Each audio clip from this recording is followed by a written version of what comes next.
Okay, so guys, welcome back. Welcome back to the channel.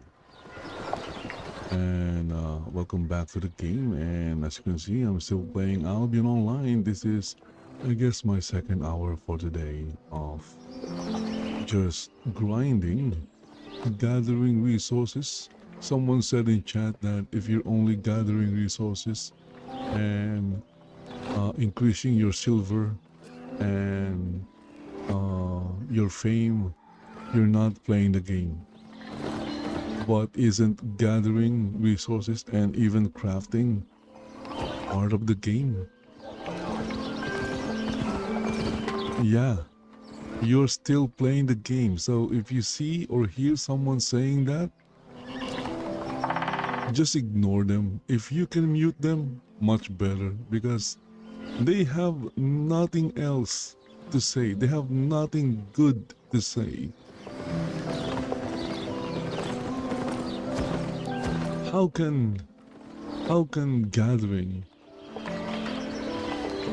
crafting, gaining wealth and fame not playing the game?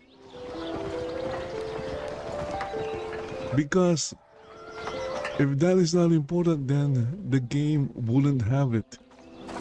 The fact that the game has it means those activities and features are important to the game, not just the combat and other things. They are all important, but it doesn't mean if you're doing just one activity or a few activities in the game, what you are doing is not important. It is important, and you are still playing the game.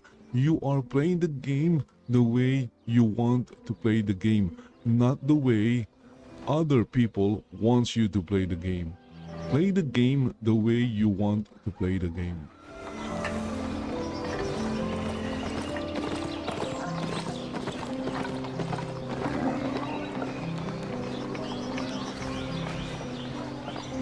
Anyway, while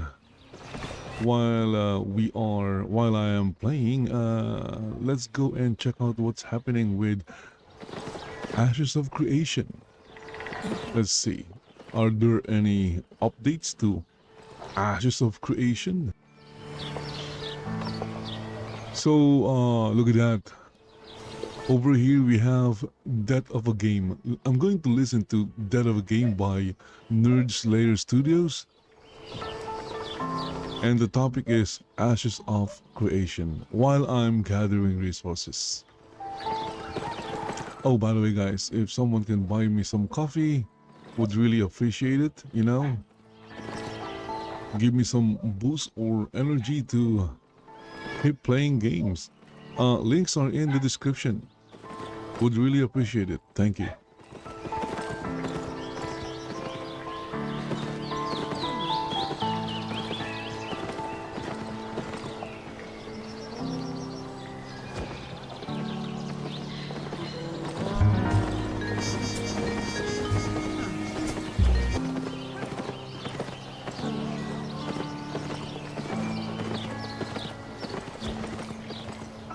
Hey detectives, from the ashes comes yet another episode, or case file, in the Death of the Game series. A series where we investigate the largest contributing factors to the death or dying of a game or company, by utilizing a timeline of events, developer testimonies, patch notes, and most importantly, a little detective intuition.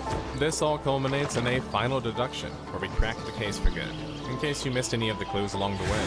Ashes of Creation has been in the news heavily of late. Many rushing to put out their videos concerning a game they just learned about or one they previously glazed. But it's a project many of us, myself included, have had their eyes on since it was initially introduced to the public back in 2017. Okay, so I'm going to try and go to the city, the big castle on the map.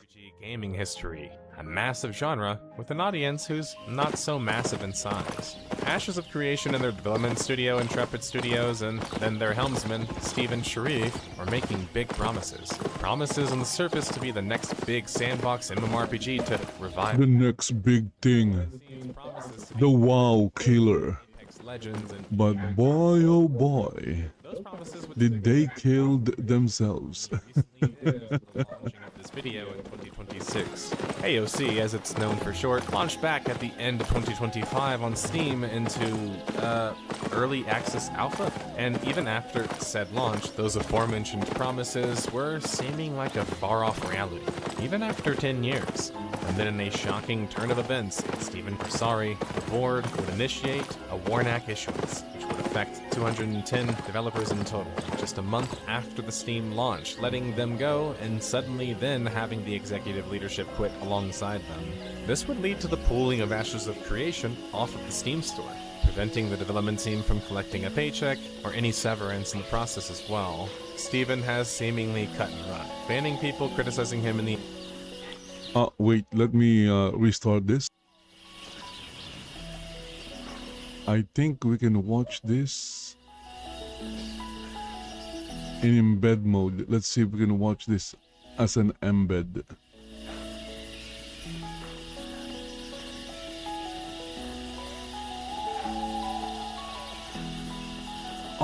We can't. Okay, we can't watch this as an embed.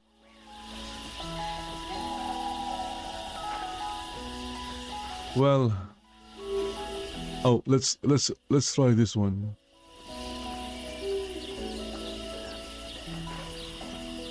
There you go, much better. Death of a Game, Ashes of Creation. It's getting loaded.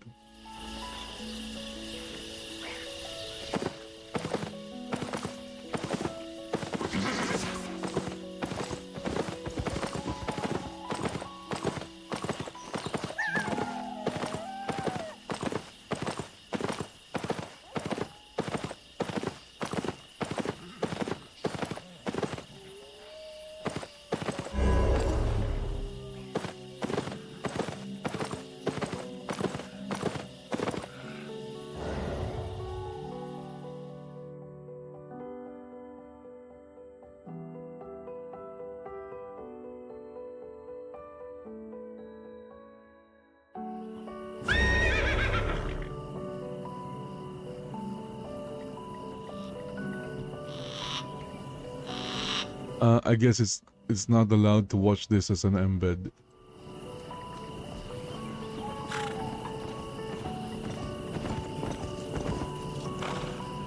The Ashes of Creation. Okay, I'll just continue watching it this way, or listening to it. And Intrepid Studios was dissolved, obviously. Acquired alongside the IP itself by a dead... Okay, look at that. I'm now in Lymhurst. Nice. And never to deliver titles we have seen in the series.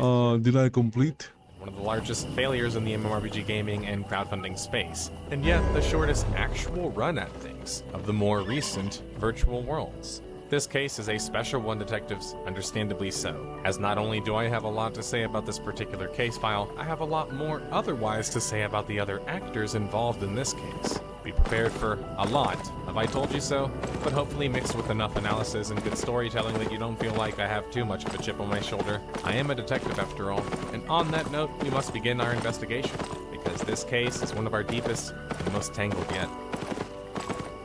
The story begins right before their big Kickstarter announcement, quietly, in the winter of 2016. We're creating an MMO based on our core principles as designers. We believe in choice, organic events, player narratives, and massive communities. All of these things come together in what we call our living world. Players will shape the world we create through dynamic quests, council sieges, our settlement system, an economy that goes well beyond the auction house, and player housing, among many other systems. We'll set up the initial state, and you decide where it goes from there. This was the initial sales pitch of Ashes of Creation. Justin Olivetti, an experienced video game journalist in the MMORPG space, would claim that things seemed a little bit dubious, as the history of those involved was not really known. Something quite important when making the most ambitious and difficult video game in video game design. A massively multiplayer online RPG. A style of online game... Well, as you can see, it's my first time here, that's why... massive scale. It looks like I'm lost. As the scale is much larger. And also capable of hosting many hundreds of players or thousands at the same time. So making sure you had an experienced team to do such, or at least one with tons of field experience, was crucial, as we've learned with other major failures in our series such as New World and more. And making sure you had the money required to do this as well was also going to be a major barrier for new titles that were going to be interested. On that note, that wasn't all you could find in this early announcement. A clue.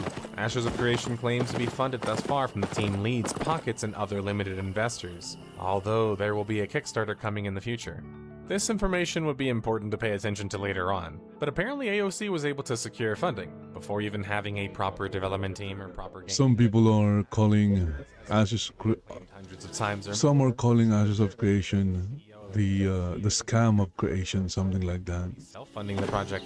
The idea being presented was this rich, powerful businessman with limited otherwise investment was a huge MMORPG fan and was willing to sacrifice his own fortune to create one of his own. Enter one of the strangest and biggest red flag Kickstarters I've seen in a while, and I said as much in my Kickstarter report card covering this as well, as I will cover much later. Ashes of Creation would jump into the public eye in a major way, May 2017, becoming one of the most successful Kickstarters ever, especially for such a niche MMORPG genre.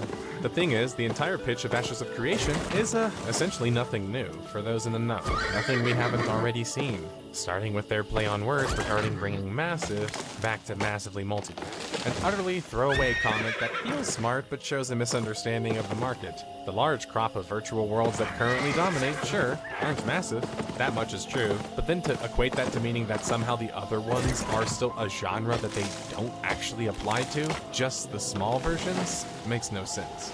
The big crowning feature of the game was set to be the node system, a system that would allow for players to influence a zone which is made up of multiple nodes, then build them up into actual remnants of civilization and even large cities like a metropolis. This would complement the fact that the game was factionless, reportedly being based on guilds and other allegiances instead. In reality, this game has already been tried and attempted before. In fact, it's largely two different MMORPGs kind of combined together that were also already featured in our Death of the Game series. Okay, chestnut. Roasting on an open fire. Pioneering sandbox still yet outdone, really, from the early 2000s. Chestnuts roasting on an open fire. It also included a city management system that could grow with progression, much like a node. You then have Darkfall Online, a sandbox MMORPG that tried to prove that free-form player choice and factions could and would reign supreme, a theory they ultimately failed to prove multiple times. Both of these games not only taught lessons within, the things we covered in their separate episodes, they also showed us why these sorts of ideas worked and why they didn't. With Galaxies, the game worked not because it was a free-form city-building system, but because it had that system on top of a multitude of other strong systems, including their guild systems. Contrary to popular belief, even being a sandbox game, it actually had factions that were prominently featured. It was Star Wars, after all. That's because, as the creator Raph Koster would say, a pioneer in the virtual world space too, sandbox. Whoa, sandstone. Okay.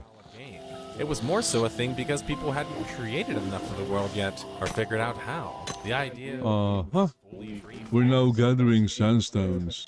kind of literally Who's this asshole? a bit of a pipe dream, and actually more so exists in a subgenre of virtual worlds or online gaming, known as the survival gaming space. But they had to split from the MMORPG genre for players to largely accept that.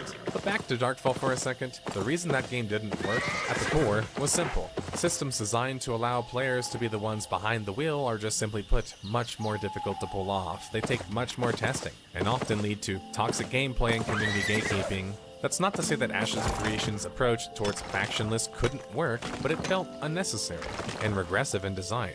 And I mean, how was this exciting for people to hear? This was Ultima Online's selling point 18 years prior, but expectations had shifted.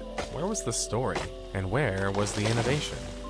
PC Gamer would see smoke and question a lot of the aspects of this said Kickstarter and the upcoming Project AOC.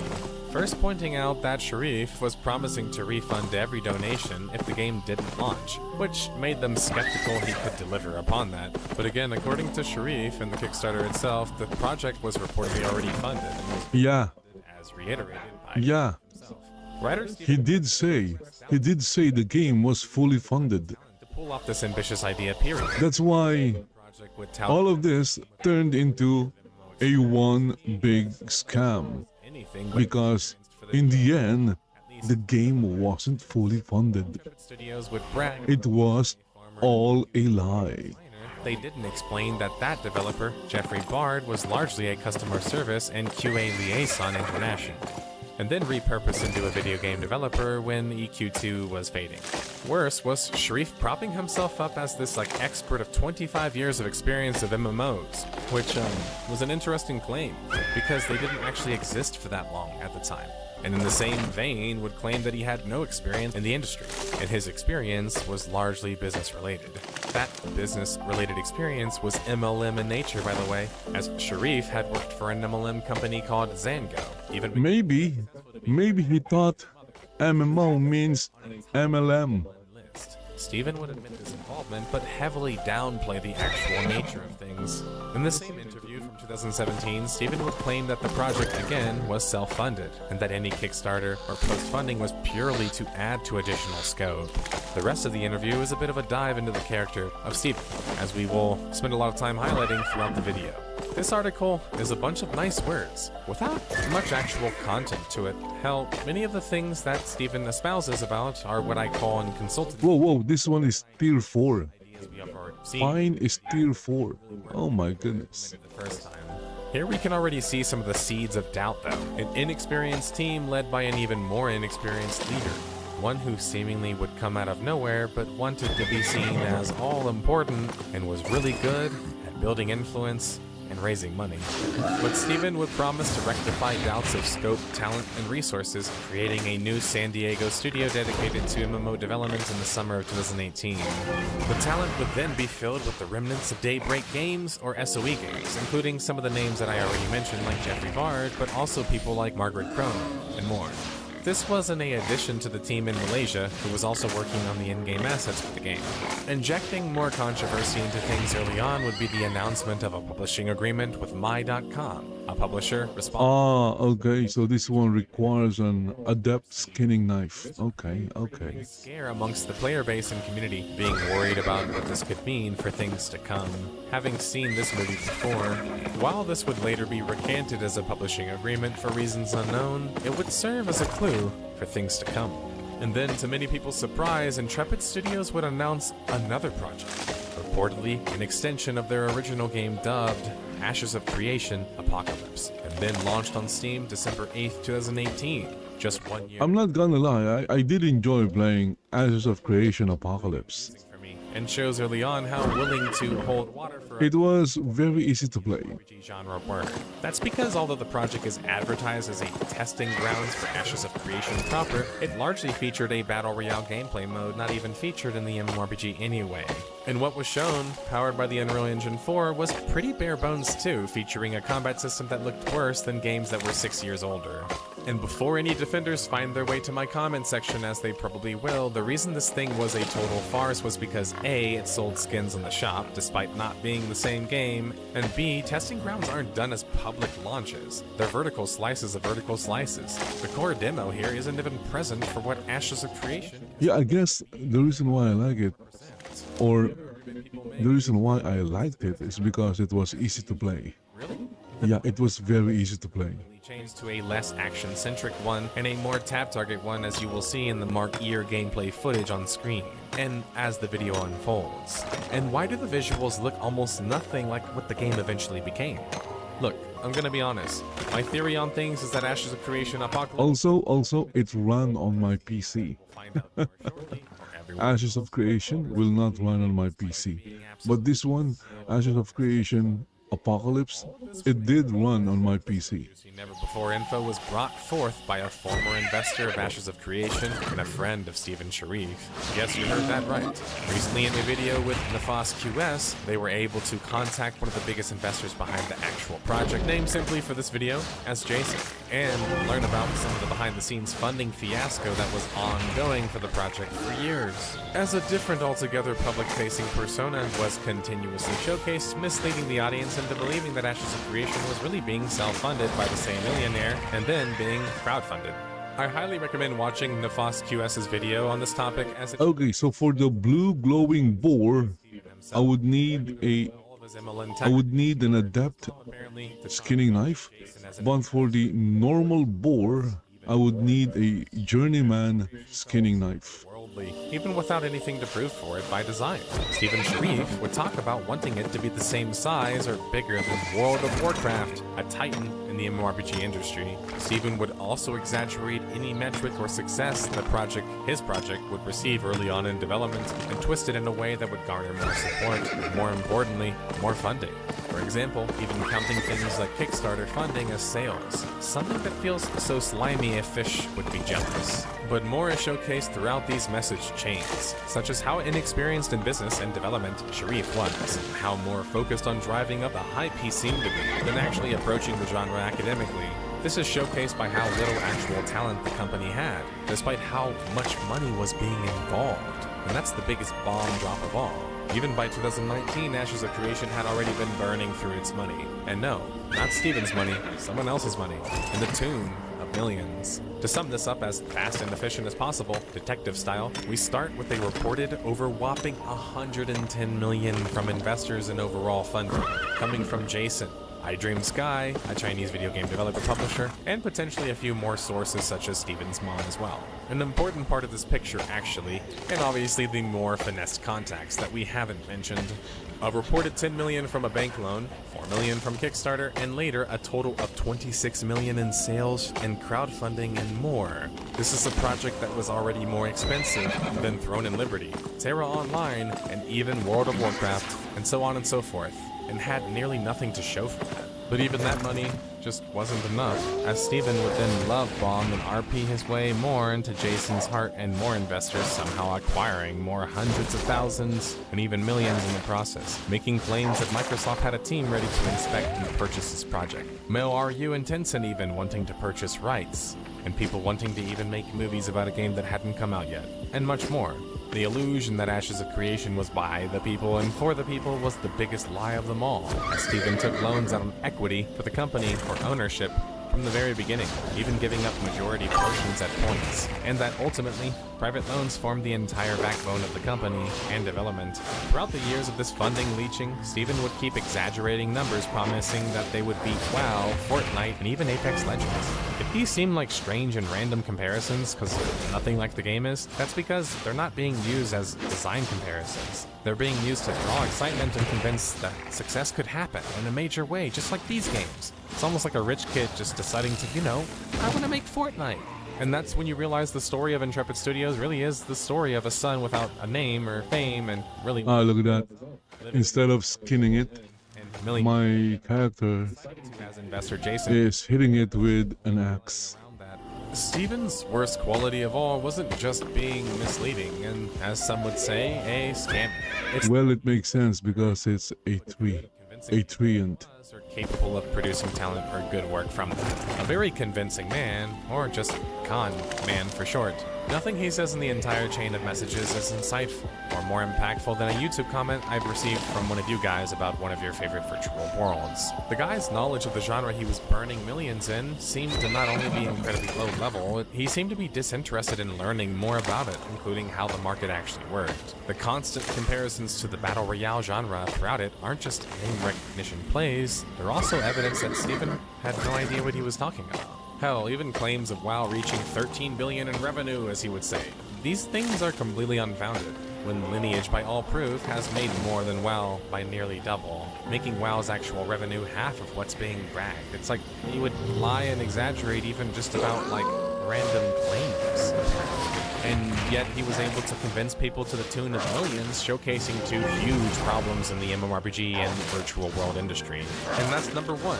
The only people who will have the capability of helming such a MMORPG or large-scaled online RPG have to be capable at generating a lot of money or already have boatloads of it. And two, the level of talent and knowledge in the industry is incredibly low, that even a low-level MMORPG player can convince investors to part with dozens of millions and also convince developers he knew what he was talking about.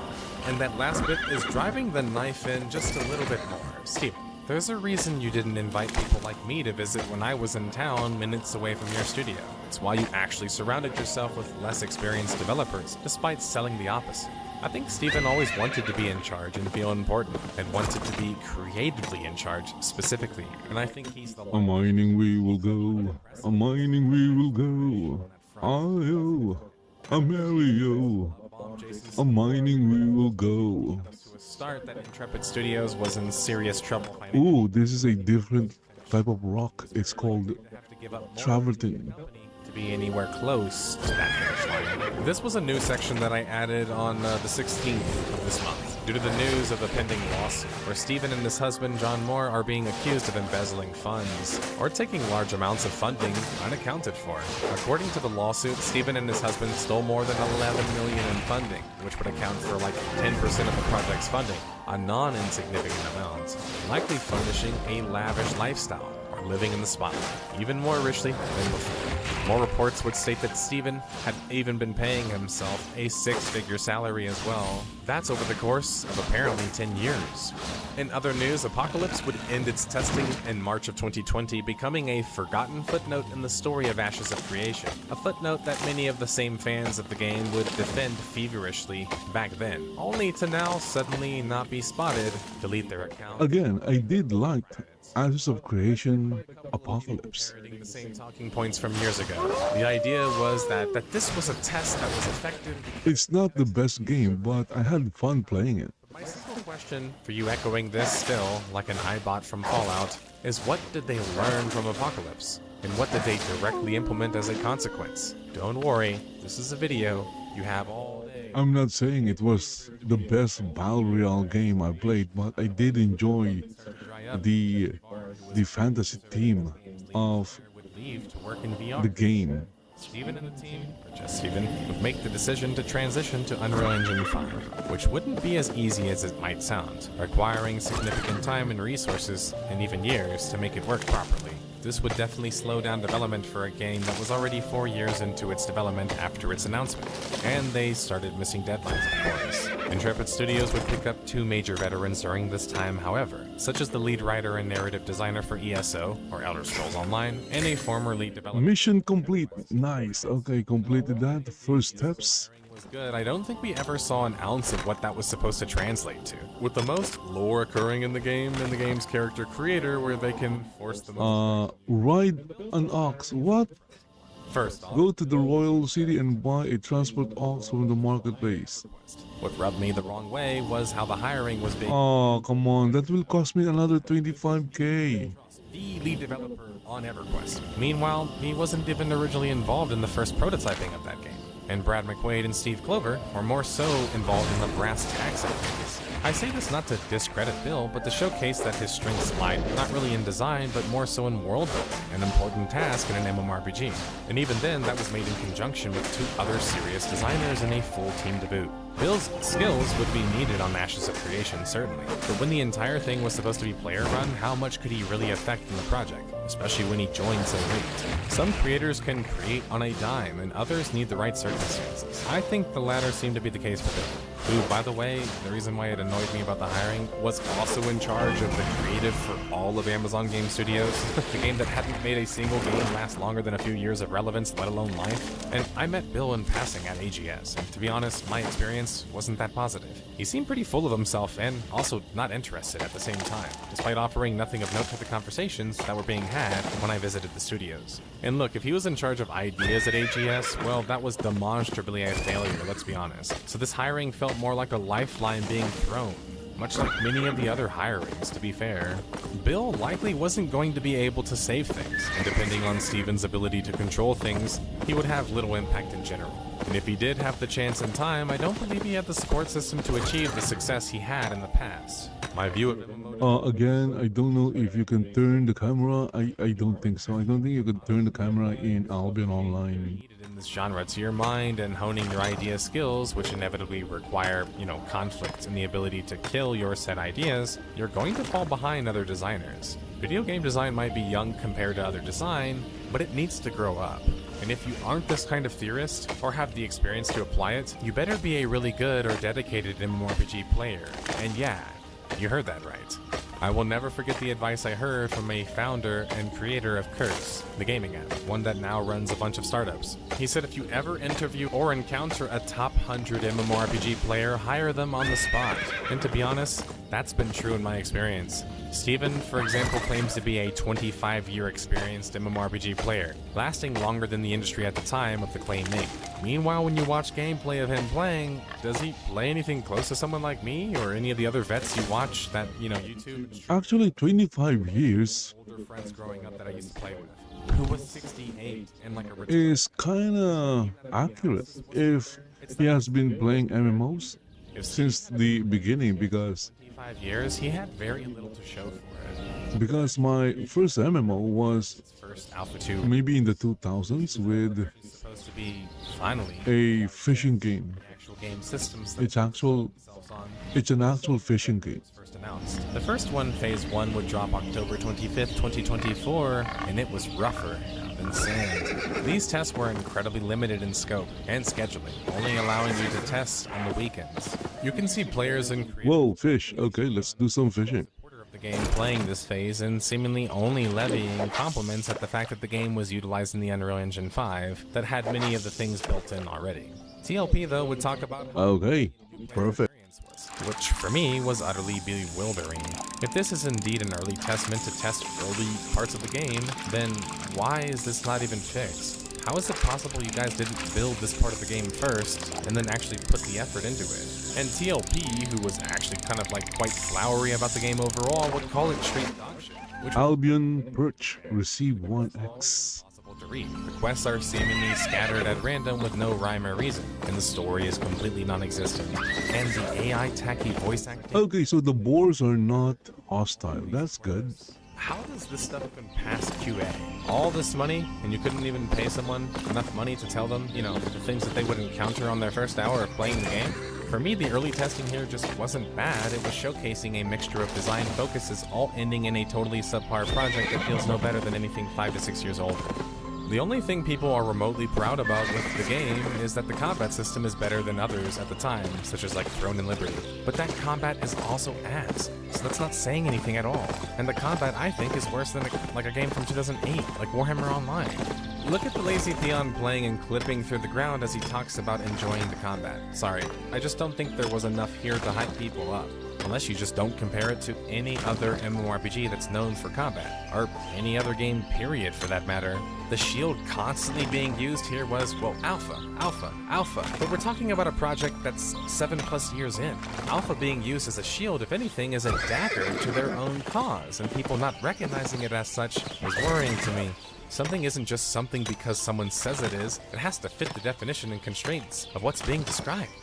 Words have meaning. Calling Ashes of Creation a product at this point that was already making millions repeatedly in alpha when it had 100+ million in funding was disrespectful to game design and project management. But look, I wasn't the only one urging caution. Hell, a top-rated AOC post on their subreddit did the same, but brought actual receipts and new information not really ever before seen.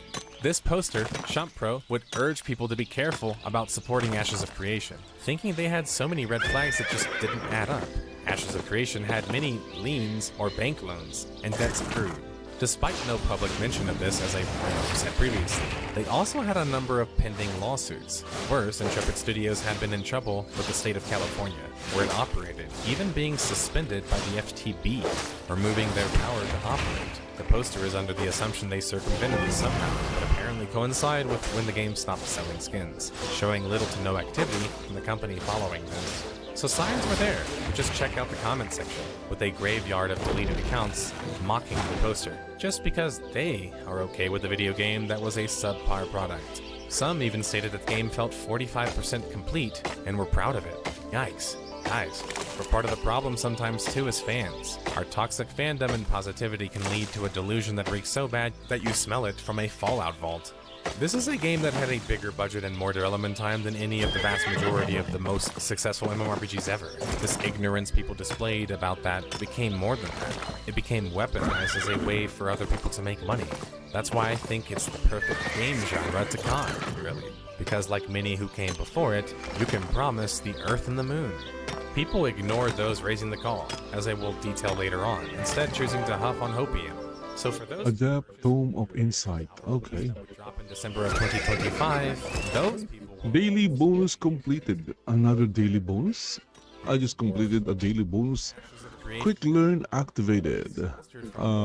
What did I learn? Shielding it from criticism at large, or the only people who could play it had to spend a whopping few hundreds of dollars. But that would change, seemingly out of nowhere, as the project wasn't even being heavily updated anymore, reportedly, and would come as a Steam Early Access Alpha 2 phase launch. The fact that can even be uttered as a sentence is embarrassing. And more embarrassing is the fact that the people were buying into it. Hell, the game was still able to make over $1 million in revenue, not just because of all the signs pointing to it not being able to be delivered upon, but for the sheer fact that they suddenly rug-pulled the game's entire monetization philosophy, one Steven had mocked other developers about previously, and would start charging a whopping Level 2 Mercenary Jacket Combat Specialist. But Mercenary Hood Combat Specialist, Level 2. This was originally promised 7 years ago. Level 2 Mercenary Shoes Combat Specialist. Alpha 1 was supposed to be the same year it launched. It took 4 years to drop. Alpha 2 somehow then took another 7 years after the first announcement. Oh yeah, and in the same mocking, Steven would then claim that New World borrowed ideas. My assumption being that he's probably referring to the node system. A system less complex than the one that I implemented with a friend on a Rust private server nearly 10 years ago that allowed you to take territory, grow land and NPCs around it, and then wage war on nations through declarations and tax systems. What came next was the expected clown fiesta of many players being shocked. A game now 8 years into development still had fetch quests, graphical glitches and bugs, and a character creation and new player experience that was worse than games that were decades older. Remember, the investors had cut Steven loose at this point.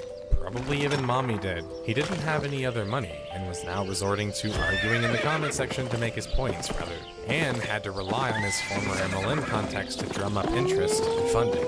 The studio was burning around $400,000, according to reports, every week.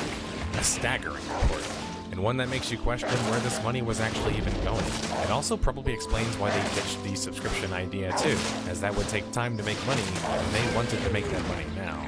Regardless, it launched on Steam and would garner a paltry 45%, mostly negative rating, where players felt like they were paying $50 to test an alpha, without seeing the payoff for it. And if you read through the positive reviews, it's the saddest bit of hopium I've ever witnessed, with people almost begging and pleading for them to keep improving the game so as to not let their trust go in vain. Any of the positive reviews you see, you can point out other MMORPGs doing things like that better, and leagues better by that measure. Some even hand-wave other negative reviews.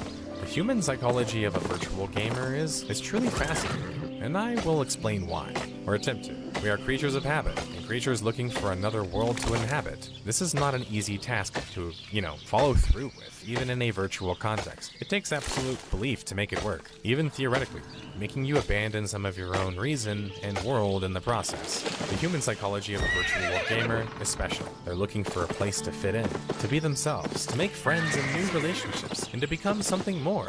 These kinds of players are far more likely to see the bright side of something, and believe that some of the rough Okay, I'm heading back because inexperienced and young aspects of the I'm slightly overloaded according to the game.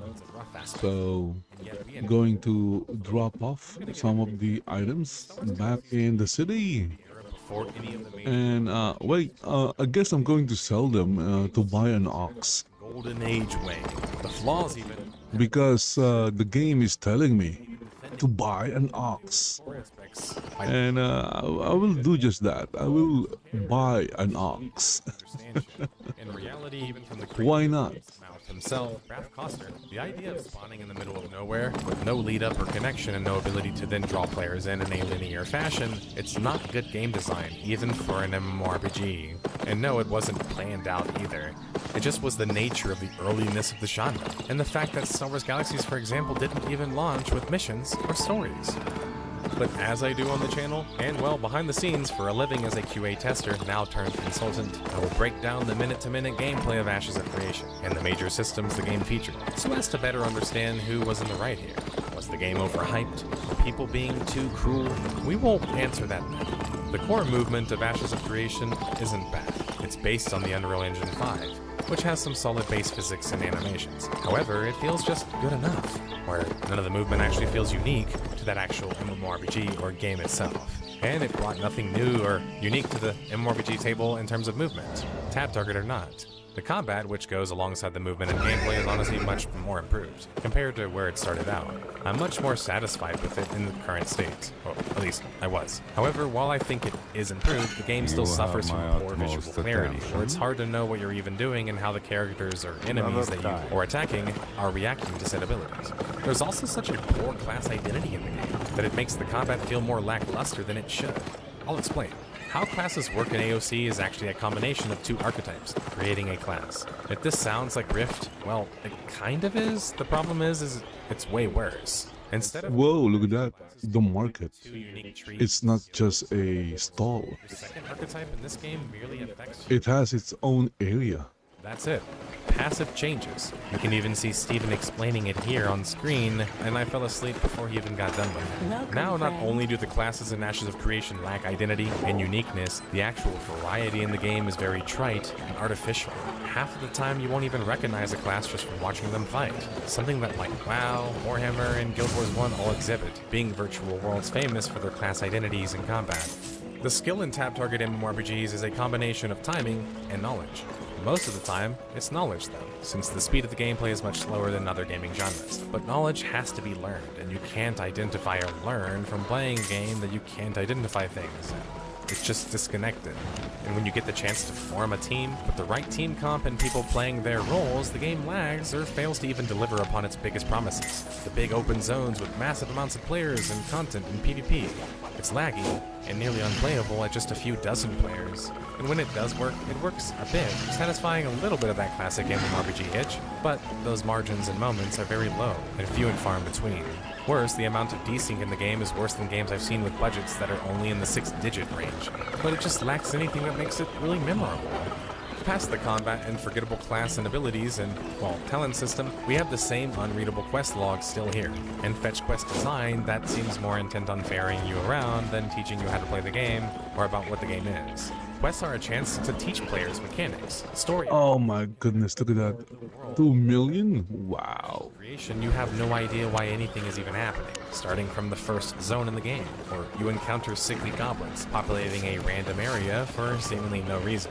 It's like they thought, hell, let's do Warhammer Online or Guild Wars 2, but not actually build anything worthwhile or interesting enough to explore. Questing here hasn't evolved at all, and the storytelling, Okay, let's go buy an ox. not even the unique visuals. If anything, it kind of reminds me of Throne and Liberty, which I just recently covered. Pretty flashes, but a hollow world and a non-impactful art style. They even made a lore reason for putting next to no effort in their world building and lore generation. Civilization is raised, I wonder what this number is.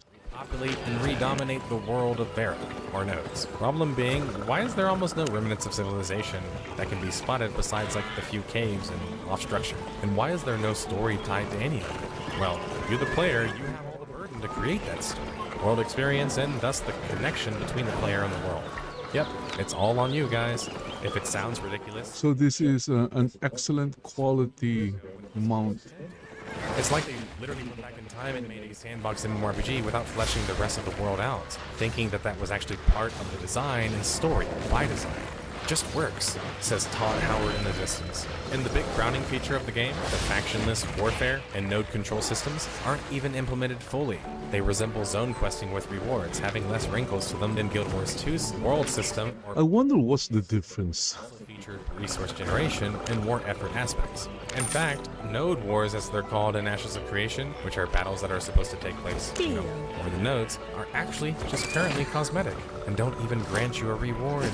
And the idea of people cooperating together to build out nodes ended up in shambles in a jiffy anyway, after some guilds would take control of certain nodes despite not winning a majority of the votes in that election, and would then, Okay, there you go. Completed the mission. Ride an ox. or at least more prohibitive. See, it's complete. Loss on death and Nice. to a player who is significant. Completing missions is tight. Systems that are Okay, visit the showroom. no actual innovations or new Go to the island merchant in Royal City. The entire idea of their design was already attempted by New World in the first place and failed at epically, forcing them to even completely backtrack on their game design, becoming a theme park game of which they ultimately failed at. Meanwhile, the survival game genre still exists and dominates in this given respect. Think of it. Most new survival games these days So I bought an ox. The ox is cheaper than the mount. creation than one of those games, while not actually featuring any real story? It was just so bizarre and dated. And take note of Albion Online lately, another Okay, I guess I have to visit this guy. and full loop PvP, who is running towards factional. Visit the showroom island. It had the lowest barrier to entry for massive PvP, which is important. All of these things were going on around Ashes of Creation, Enjoy. yet no lessons were being learned. The game felt like, once again, Okay, what is a showroom island? Okay, what does it do? and MMORPG development especially being the biggest brother in the You could gather resources in the mess, buy an island to build your own farm. those who come before. That's a Use the journal to discover more activities. educate both fans Write your own story. of this notion. Ashes Guide complete. Okay, enough, not for all. I can buy my own island. Its supposed crowning features were never complete, still being sold on the what-if promises that were never even shown. If these systems were the Buy Journey. time, it was a demonstration that the talent was severely lacking and Dunning-Kruger was making many appearances. Because you shouldn't get a participation trophy for merely attempting the hardest game genre when you never even got close to even delivering upon it. And yes, that applies to the rank and file Visit the showroom island to see what islands have to offer. of a failed project. You can still find quality typically, but what will these developers in this case point to with Ashes of Creation? You can own a personal island to build a farm and a nice home. Really? Subpar, it was a fantasy game more than in just the setting of the game. Sold more on things that didn't Grow animals. that were promised to come, more than anything it had to show for. I will be blunt, as I have been for the majority of this video, for good reasons. If you can't showcase your crowning feature, Islands offer training dummies. it's either time to get a new crowning feature, or just So the yourself and everyone else into thinking so islands offer training dummies around 27,000 so that dummies and just under 20, can train on them showing how to not become dummies anymore. reportedly still managing to sell 4 to 6 million, which is still, I think, impressive considering all the red flags and, immorality of the project, something that I've never really invoked in the series before. And that's because what came next So right now my character is just exploring. on the project Relax. themselves. Relax and grow. Intrepid Studios would announce that a Warren Act had been issued, which was 60 days notice of a potential firing. Okay, here we have the farming merchant. As many as 210 developers, including 123 of which were working in California. According to Steven, control of the company has shifted away from me, and the board began directing actions that I Build all kinds of buildings. or carry out. As a result, I chose to resign and protest rather than lend my name or authority to decisions that I could not ethically support. Following my resignation, much of the senior leadership would resign. Following those departures, the board made the decision to issue Warren Act notices and proceed with a mass layoff. Build your own house and decorate it with furniture. Ongoing legal and governance matters. What I can say is that So you can have your own island. deserved better than the uncertainty If you go premium. incredibly dismayed at the situation. Okay, mission complete. Made it seem like things were completely out of his hands, Steven that is, and that it was a moment of ability New categories are revealed. Nice. later from Okay. including investors. Each sub. Okay. The story goes as follows, as far as we Each mission. was indeed running out of money. Unclaimed rewards. Just seemed to come from other MLN Tracking missions. Those friends were expecting to see some return. Enjoy your adventure. There you go. I just finished No longer making first steps after like a few hours because I was too busy. home I after, was too busy gathering resources. which would then make the senior leadership do the same, which would then result in the board terminating the staff. While there are reports that the board was reportedly just weeks old and consisted of, one other investor, Steven and his husband, it doesn't include or mention the other serious investors involved in the project that we found out about later on. And also Karen Barreco, while maybe an unsavory character, was then demonized as the one who was forcing these actions. And sure, while some documents were showing that Steven was the only board member, he likely wasn't in charge anymore. I think that this was used as a Okay, let's see here. Expert Tome of Insight. Steven clearly wanted to Nice. more like Instantly rewards. Yeah. sell his house to Let's go get some fame. blame on those who were expecting him to start paying up. Finally, You sing. more nonsense. Okay, more fame. You cannot learn anything new from this tome. Clearly forced to make some kind of decision he didn't. Level 6 mastered. At some point, Wow, okay. majority of your company that you kept essentially this Level 6 mastered. Leather shoes fighter. And that's when we have a classic Nepo baby exit. Level 2 mastered, nature staff fighter. The problem is, those who face the consequences are now everyone else he roped up into the scheme, including the rank-and-file developers. What is this? 3 days of premium. Oh, nice. Maybe I should reserve that when I have more time to play. Account. Margaret would also claim that people Journeyman's bag of silver, a non-tradable consumable which will reward large amount. Use all. pull the plug like he did, he basically squandered any 15k. could make money from the sales at launch, which could have at least helped cover their severances. Almost like a petulant child who couldn't get their way anymore and just decided to ruin the ice cream for everyone else. Look, I don't think Ashes of Creation was very good, but that doesn't mean that it didn't have some hard-working developers caught in this drama crossfire, now without a proper job or financial incentive.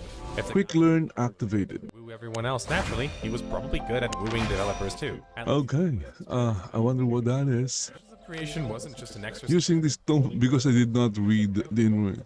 Gathering fame.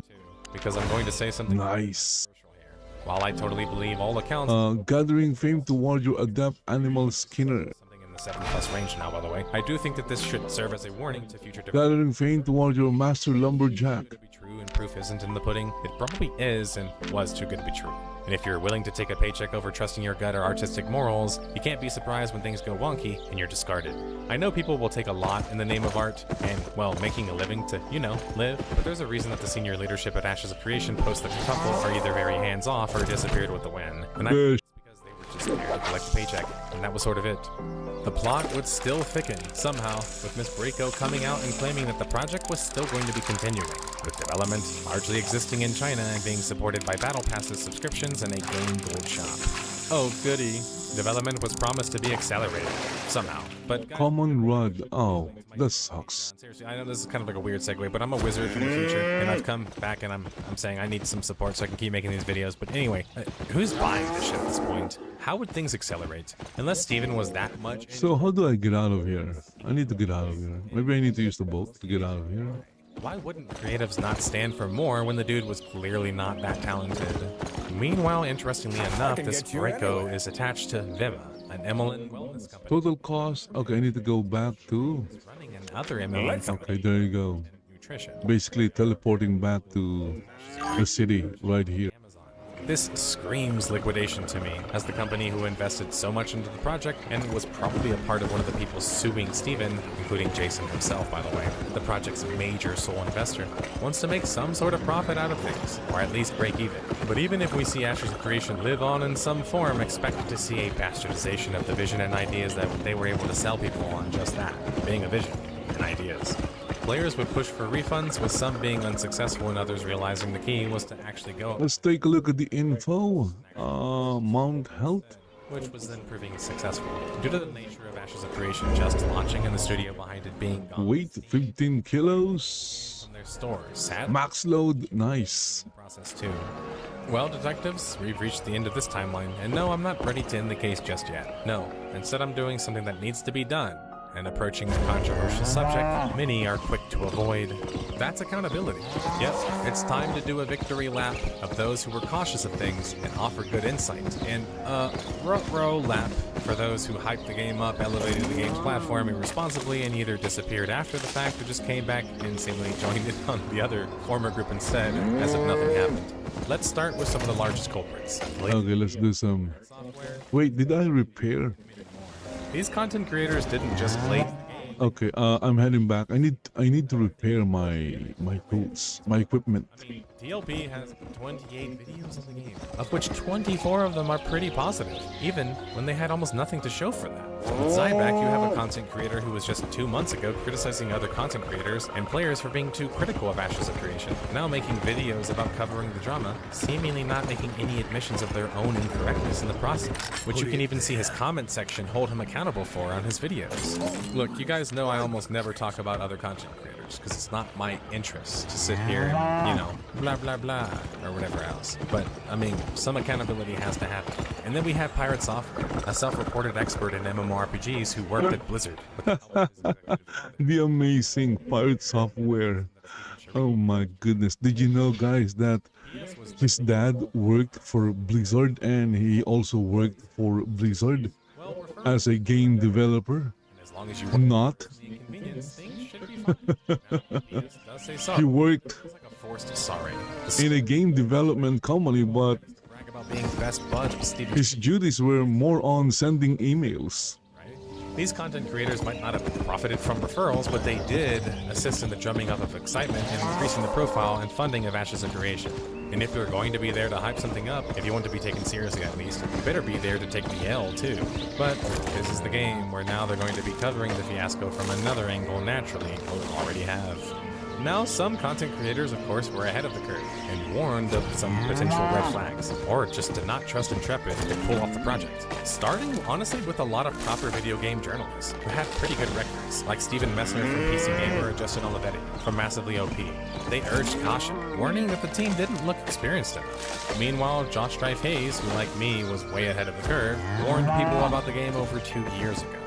My own words, as stated from my Kickstarter report card video, show that I was dubious about the funding of the project and didn't like how seemingly deceptive they were being about it. I even found it bizarre they had breached Kickstarter policies yet had no penalty assigned, as if Kickstarter, who plays this independent party, could have played a large part in stopping this. Now, detectives, this case has come to an end, and another major Kickstarter MMORPG has failed to put their work where their mouth is. But Ashes of Creation was a case like no other. That case has largely come to an end. I say largely because the lawsuits, plural, are still unfolding, and we will likely see more details come out in discovery concerning the project and the developer behind them, Intrepid Studios. But our work as of now, in this video, is done. We've gathered enough clues to crack this case. And so, why did Ashes of Creation die and find itself in the Death of the Game series before even reaching a full launch? A forgettable world and non-existent lore, unfinished, overly hyped systems, poor management and development focus, poor or no vision, rug pulled at the end, simply put, a lackluster product for time or money invested, misleading funding and CEO activities. The story starts and ends with Ashes. The fallout here was different than the titles before. Some might call it doom posting, but I actually think that the community's reception for Ashes of Creation was real, and a much needed one. Yes, there's a lot of I told you so's going on, including in this video, but at this point, why was there ever even so much faith in the project in the first place, when even the ideas they were selling the game on weren't particularly unique or impressive? Hopium, and that's why the crow feeding needed to happen. Having hope is great, and a needed trait in many scenarios, but hope, when you're a paying customer, is just like naivety, really. Sure, some projects succeed from crowdfunding, for example, but if you aren't able to get information like funding information, you should probably have your detective intuition or spidey sense going off, and know that things weren't as they seemed. And for those who got caught into the wave that was Ashes of Creation or the cult of personality that was Steven Sharif, let this serve as a lesson to you. Not just to not repeat the same mistake again, because that's your own decision or volition, but not doing it again because if you do, you will be a part of what dooms. Okay, I'm heading back because At least temporarily until things can be attempted again. I'm going to buy new equipment.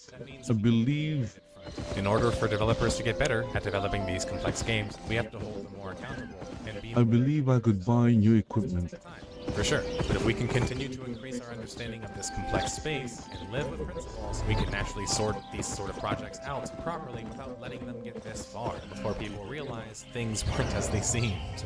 Thanks for watching, and let me know in the comments below your thoughts on Ashes of Creation and what you liked about the project. Oh, look at that. That guy has a mammoth. And if any Wow. miss, You think an ox is big? until the next case. Look at the mammoth. To lands uncharted, and dangers untold. I venture without fear.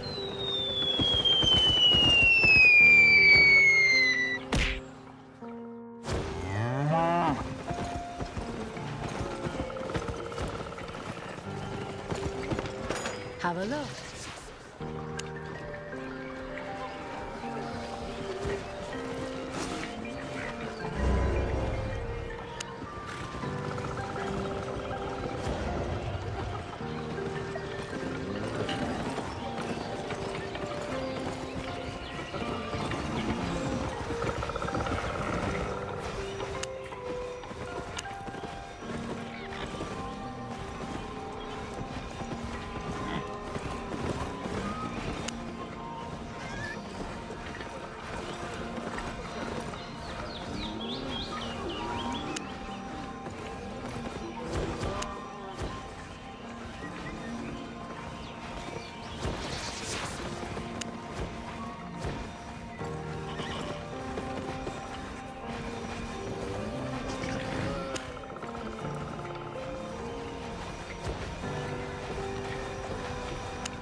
Okay, so my sickle is tier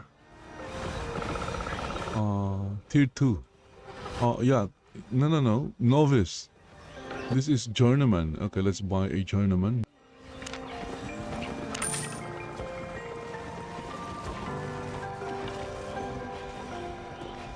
Also a skinning knife.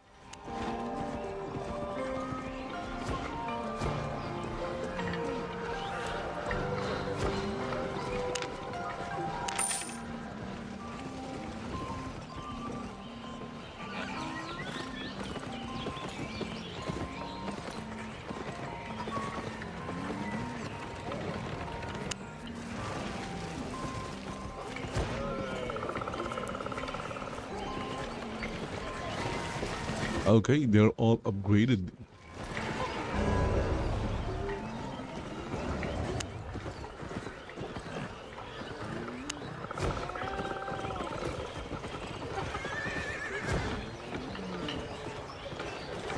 I'm not yet in tier 4. How about armor?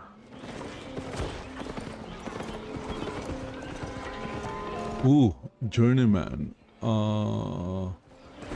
Yeah.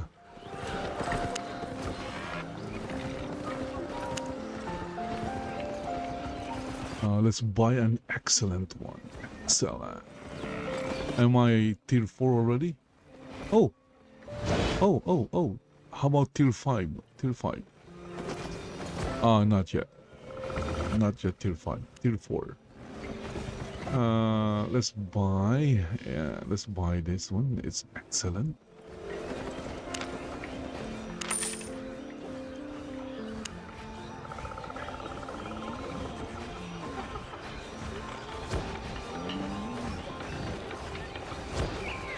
Okay, Assassin's Hood.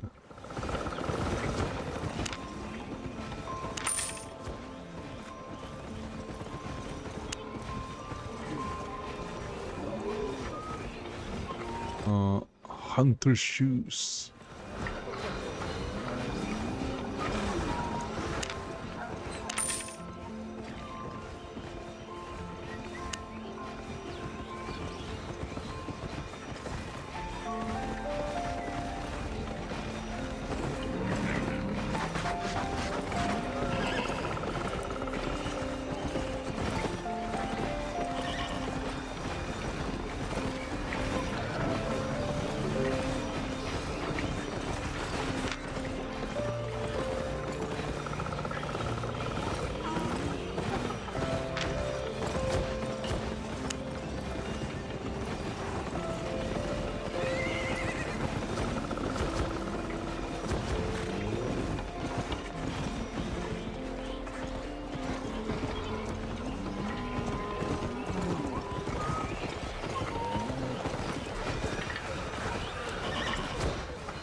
Broadsword.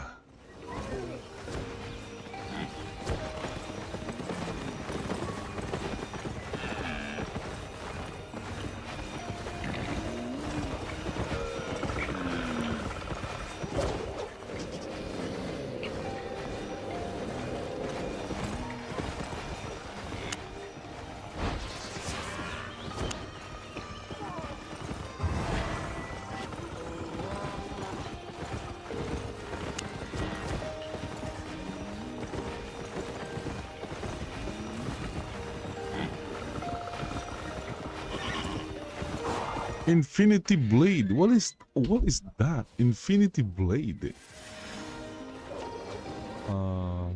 Sword. How about spear?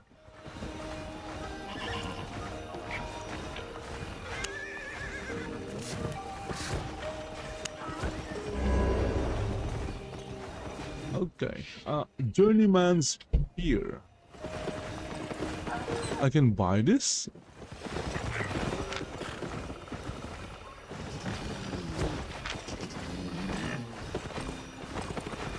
And I can use it?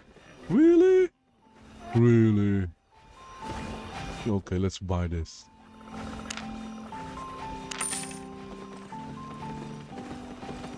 Made a profit? Anyway, guys, that's it for the hour. Yeah, I bought an ox. And I'm here in the city. The city of Lymhurst, okay, or the town. No, it's not a town, it's a city. And I've already completed the first steps, like that. Completed all of it. The gatherer, 9 out of 9. And then we still have the adventurer. Finish a randomized dungeon. Okay. Learning the ropes. Gain 10,000 fame in a yellow zone. Okay. There are a lot of other first steps here, but I've completed the gatherer, which what I'm more interested in. Maybe I'll do adventuring. They will eventually happen in time, I guess. So guys, that's it for this one. Hope you guys enjoyed. Hope you guys enjoyed watching the stream, and if you did, give it a like, subscribe, and if any one of you out there could buy me some coffee, would really appreciate it. Links are in the description. Thank you for watching. See you in the next one.